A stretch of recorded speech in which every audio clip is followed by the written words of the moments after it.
देवमुरारिसुरार्चितलिङ्गं निर्मलभासितशोभितलिङ्गं जन्मजदुःखविनाशकलिङ्गं तत्प्रणमामि सदा शिवलिङ्गं। देवमुरारिसुरार्चितलिङ्गं निर्मलभासितशोभितलिङ्गं जन्मजदुःखविनाशकलिङ्गं तत्प्रणमामि सदा शिवलिङ्गं। देवमुनिप्रवरार्चितलिङ्गं कामदहनकरुणाकरलिङ्गं रावणदर्पविनाशनलिङ्गं तत्प्रणमामि सदा शिवलिङ्गं।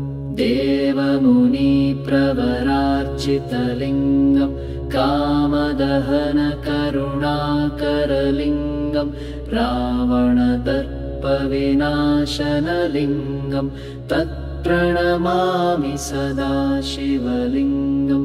सर्वसुगन्धसुलेपितलिङ्गं बुद्धिविवर्धनकारणलिङ्गं सिद्धसुरासुरवन्दितलिङ्गं तत्प्रणमामि सदा शिवलिङ्गं।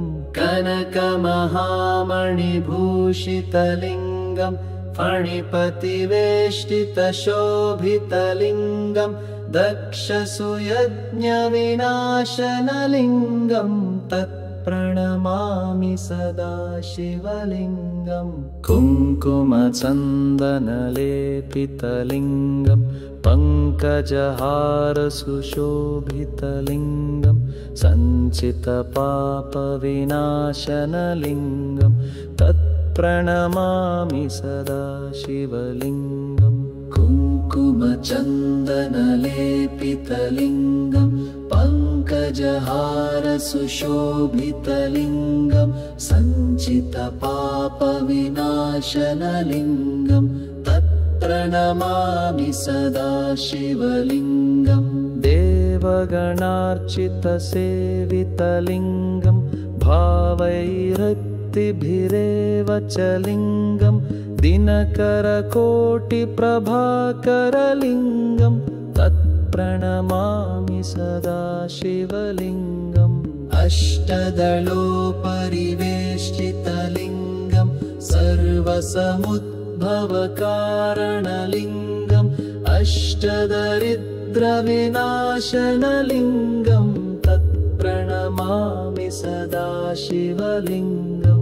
सुरगुरुसुरवरपूजितलिङ्गं सुरवनपुष्पसदार्चितलिङ्गं परात्परं परमात्मकलिङ्गं तत्प्रणमामि सदा शिवलिङ्गं।